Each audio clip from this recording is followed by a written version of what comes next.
पंचनगरी पर शास्त्री गेट से 200 मीटर आगे पंचनगरी पर एक गोरखनाथ मंदिर है, जहां पर मलरिया वाले बाबा ने 60 साल पहले एक झोपड़ी डाल करके नींव रखी थी। मलरिया वाले बाबा एससी समाज से थे। 30-40 वर्ष तक तमाम एससी समाज के लोगों से अपना चंदा करके मंदिर का निर्माण करते रहे। उसके बाद उनके शिष्य महंत योगेश नाथ कोरी जी 30-32 साल से उनकी मौत के उपरांत वहां महंत थे।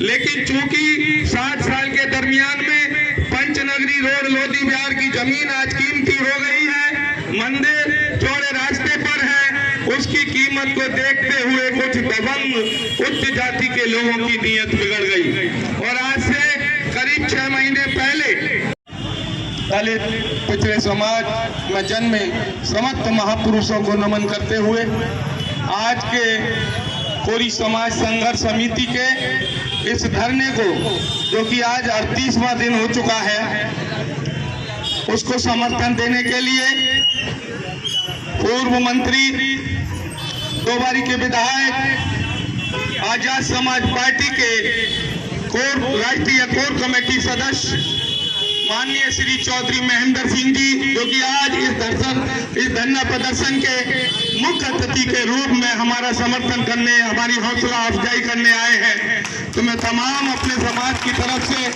अपने छोटे बड़े भाइयों बुजुर्गों की तरफ से मैं उनका नंदन करता हूं, अभिनंदन करता हूं। उनके साथ में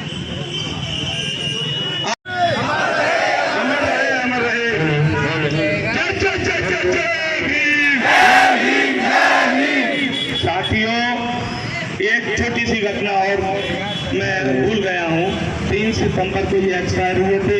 10 सितंबर को उसी मंदिर पर हमने महंत जी की शोक सभा की थी, लेकिन उस शोक सभा में यहाँ के जो हिंदूवादी संगठन के लोग हैं, बजरंग दल के भरत गोस्वामी, दिनेश वासड़े, सुभाष लिखिल और तमाम भाजपाई नेता वहां जाकर के उन्होंने हमारा विरोध किया कि ये कोरी जाति के हैं, ये महंत नहीं है, इनकी तस्वीर को अंदर नहीं रखने दिया जाएगा। जिसने 32 साल उस मंदिर में सेवा दी हो, उस महंत की तस्वीर उस दिन उस मंदिर में नहीं रखने दी। साथियों, उस दिन हिंदूवादी इस देश की एक बहुत बड़ी नेता साध्वी प्रति दीदी भी उस शोक सभा में शामिल होने आई थी, लेकिन इन बेशरम पापी पाखंडी जातिवादी लोगों ने साध्वी प्राची की भी शर्म नहीं की और हम लोगों को तस्वीर मंदिर में नहीं रखने दी। तस्वीर को हमने नाले की पुलिया पर मेज लगाकर रखा और तब जाके शोक सभा संपन्न की। तो साथियों, तमाम लोग हमारे समर्थन में आए हैं। हमारे बुजुर्ग साथी ये 2-4 दिन रुकेंगी, चली जाएंगी, लेकिन वो प्रेमनाथ भाई 6 महीने से आज जिसमें इनके महंत जी के गुरु की समाधि बनी है, उस कमरे में ताला लगा करके उन्होंने कब्जा कर रखा है। साथियों, उसके बाद महंत योगेश नाथ कोरी को वहां उस क्षेत्र का जो पार्षद है संजय शर्मा और उसके साथ उसकी दबंगों की टीम ने महंत जी को कम से कम 4.5 महीने में 13 बार मारा पीटा। लगातार वो उसकी शिकायत थाने पर सुनवाई नहीं हुई तो सीओ एसपी एसएसपी डीएम सबको लिखित रिपोर्ट देते रहे, लेकिन उसमें केवल एक एफआईआर 5 अप्रैल को दर्ज हुई SC/ST एक्ट में। लगातार वो अधिकारियों को लिख के देते रहे कि ये लोग मंदिर घेरना चाहते हैं, ये लोग मेरी कभी भी हत्या कर देंगे, मेरी जान माल की सुरक्षा की जाए। लेकिन पुलिस की निष्क्रियता की वजह से महंत जी को 28 अगस्त को वहां बेहोशी की हालत में मिलते हैं। बेहोशी की हालत में उनके बच्चे जब वहां पहुंचते हैं तो रूसा हॉस्पिटल में ले जाते हैं। रूसा हॉस्पिटल में मारने वाले जो हत्यारे थे वो सांठ-गांठ कर लेते हैं। हम डॉक्टर से पूछते हैं इनके अन्य जगह चोट तो नहीं है। रात को ये ठीक ठाक थे, 9:30 बजे एक स्वस्थ व्यक्ति अचानक कैसे इतना बीमार हो जाएगा। करते हुए और इस सभा के धरना के अध्यक्षता कर रहे श्री चौधरी महेंद्र सिंह को नमन करते हुए, सभी साथियों को नमन करते हुए इस धरने के संबंध में मेरा एक विचार है।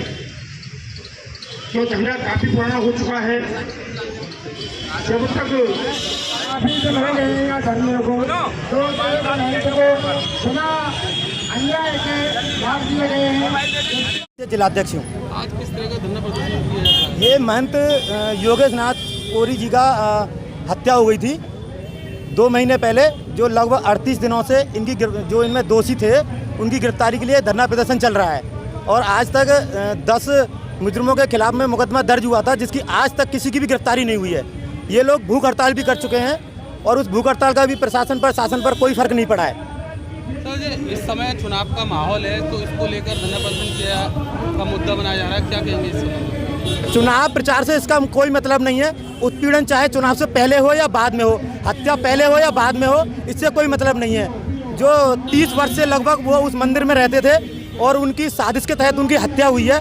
मुकदमा जब प्रशासन ने मुकदमा दर्ज किया है और धाराओं के जो धारा हैं उनके वो भी इसमें कहते हैं कि उनको गिरफ्तार किया जाए, लेकिन शासन प्रशासन उनमें गिरफ्तारी नहीं कर रहा है। इसका मतलब है कि वो ऊपर से जो उनके आका बैठे हुए हैं, जो सरकार में जो निर्देश मिल रहा है उस पर काम कर रहे हैं। वो सर लोगों की तो सुन ही नहीं रहे। जब मुकदमा दर्ज हुआ है तो उनको गिरफ्तारी करनी चाहिए। सर जी, अगर ये गिरफ्तारी 40 दिन से धरना प्रदर्शन चल रहा है और गिरफ्तारी भी नहीं हो रही है जी, तो आगे का कदम आपका क्या रणनीति आपने अपनाई? अगर दोषियों को गिरफ्तार नहीं किया गया तो यहाँ पर माननीय एडवोकेट चंद्रशेखर आजाद जी ने ये बोल दिया है कि अगर अलीगढ़ की टीम के कहते हुए प्रशासन नहीं जागा और दोषियों को गिरफ्तार नहीं किया तो मैं अलीगढ़ में खुद आऊँगा और इस आंदोलन की आवाज़ उठाऊँगा। उसकी तारीख जल्द से जल्द निर्धारित की जाएगी। या तो प्रशासन हमारी बात को मानता है, हम यहाँ पर आज़ाद समाज पार्टी भीम आर्मी इस धरने का पूरा समर्थन करती है। और यहाँ पर काफ़ी दूर दूर से हमारे साथी आए हुए हैं, अतरौली से अंशुल भाई आए हुए हैं और हमारे संजीव खुराना भाई हैं, इधर बैठे हैं हरवीर भाई हैं, मोनू भाई हैं, बाकी